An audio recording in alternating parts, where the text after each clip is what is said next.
નિસ્વાર્થ સેવા charitable trust જસદણની સરકારી હોસ્પિટલમાં સેવા આપે છે। આ ચેરિટેબલ ટ્રસ્ટને લઈને હોસ્પિટલના સ્ટાફે વાંધો ઉઠાવ્યો છે। હોસ્પિટલના નર્સિંગ સ્ટાફે આ ચેરિટેબલ ટ્રસ્ટને બંધ કરવાની લેખિત રજૂઆત કરી છે। નર્સિંગ સ્ટાફનો આરોપ છે કે નિસ્વાર્થ ચેરિટેબલ ટ્રસ્ટના પ્રમુખે સરકારી હોસ્પિટલની પાછળની જગ્યાએ પેશકદમી કરી છે। સરકારી હોસ્પિટલના પાછળના ભાગમાં પહેલા ગંદકી હતી, જ્યાં અત્યારે નિસ્વાર્થ ચેરિટેબલ ટ્રસ્ટ તરફથી સફાઈ કરીને રંગરોગાન કરવામાં આવ્યું છે। હોસ્પિટલના સ્ટાફે વિના મૂલ્યે સેવા આપતી આ ચેરિટેબલ ટ્રસ્ટના પ્રમુખ સામે ગંભીર આક્ષેપ લગાવ્યા છે, ત્યારે ટ્રસ્ટના પ્રમુખે પણ હોસ્પિટલ સ્ટાફના આરોપો પર સ્પષ્ટતા કરી છે। સરકારી હોસ્પિટલમાં પાછળના ભાગમાં પેશકદમી કરવામાં આવી છે એવા કર્મચારીઓ દ્વારા રજૂઆત કરવામાં હવે જે તે સમયે ત્યાં ગંદકી કે એવું બધું હશે, ત્યાં આપણે મેહુલભાઈ સંઘવી સાફ સફાઈ કરાવેલી છે, ફૂલ છોડ વાવેલા છે, એ સારું કામ છે। અને એવું મારું માનવું છે કે જે તે સમયે અધિક્ષક સાહેબ જે હશે ફરજ ઉપર એની મૌખિક કે લેખિત મંજૂરી લઈને આગળ કરેલું હશે એવું મારું માનવું છે। લોકો ખરેખર આક્ષેપ મૂક્યો શું સાચો છે? આક્ષેપમાં તો હવે તપાસ અધિકારી દ્વારા તપાસ કરવામાં આવશે। જો જે તે સમયે આરડીડી સાહેબ આવશે ને તપાસ કરશે। જો ખરેખર એવું ભૂલજનક કે કોઈ ખોટું હશે તો એ સાહેબ દ્વારા પગલાં લેવામાં આવશે।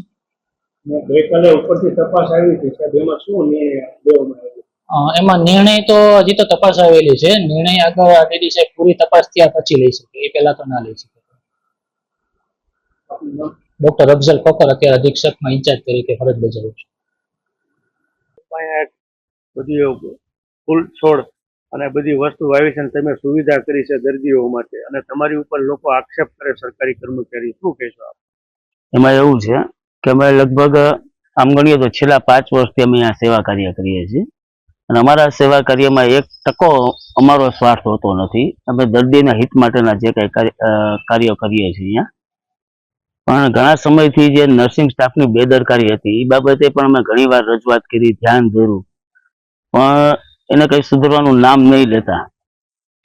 પછી અમે નક્કી કર્યું કે ભાઈ દર્દીઓ ખોટા હેરાન થાય ને એવું તો હવે બનવું જ ન જોઈએ। એટલે હમણાં અમે નર્સિંગ સ્ટાફની જે બેદરકારી છે એ લોકોની સમક્ષ લાવ્યા, અમે ખુલ્લું કર્યું।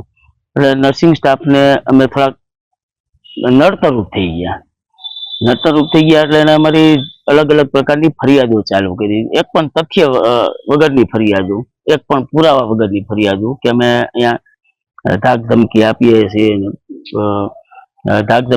છીએ, અભદ્ર ભાષામાં વર્તન કરીએ છીએ, અમે પાછળની જગ્યા છે એની પર અમે કબજો કરી લીધો છે, અંધશ્રદ્ધા ફેલાવીએ છીએ, આવી બધી પાયા વિહોણી જે કાંઈ એને રજૂઆતો અધિકારીઓની કરી છે। ત્યારે હું એટલું જ કહેવા માંગીશ કે આ જે જગ્યા આપણે ઊભા છે ને, આ જગ્યામાં ગેરકાયદેસર ને અસામાજિક ઘણી બધી ફરિયાદો થતી હતી, ઘણી બધી પ્રવૃત્તિઓ થતી હતી। એ પ્રવૃત્તિ રોકવા માટે અમે પ્રયાસ રૂપે અહીંયા બાગ બગીચા બનાવ્યા।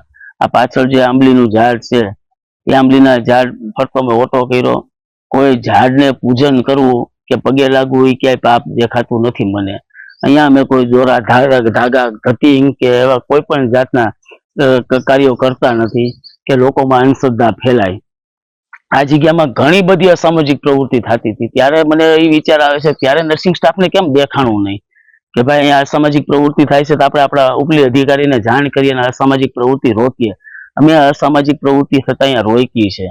અહીંયા એમ એ લોકો એવું કહે છે કે અમે અહીંયા કબજો કર્યો છે, તો અહીંયા અમારે 1 રૂપિયો રળવાનો નથી। રળવાનું હોય ને એ જગ્યાએ કબજો હોય। અહીંયા તમે જોયો કે દરવાજો છે, દરવાજો તો સેફટી માટે રાખ્યો છે, પણ અહીંયા ખોટા વાહનો પાર્કિંગ ન થાય, ખોટા વાહનો ધોઈને પાણીનો બગાડ થતો તો આ બધા ઝાડમાં કોઈ ઢોર ઢાંખર ઝાડવા પડે નહીં। આ જગ્યા અમે બનાવી છે દર્દીના હિત માટે બનાવી છે। 5 મિનિટ અહીંયા દર્દી ઉભો રહે ને તો એને શાંતિ મળે। આ લોકોને ખોટા આક્ષેપો કરે છે, પાયા વિહોણા। હારી કામમાં એને સહયોગ આપવાની બદલે કે હવનમાં હાડકા નાખવાની પ્રવૃત્તિ આ નર્સિંગ સ્ટાફ કરે છે। લોકો તો સમજે જ છે કે આ નર્સિંગ સ્ટાફ અહીંયા જસદણમાં શું કરે છે, એ બાબતે મારે કઈ કહેવાની જરૂર નથી।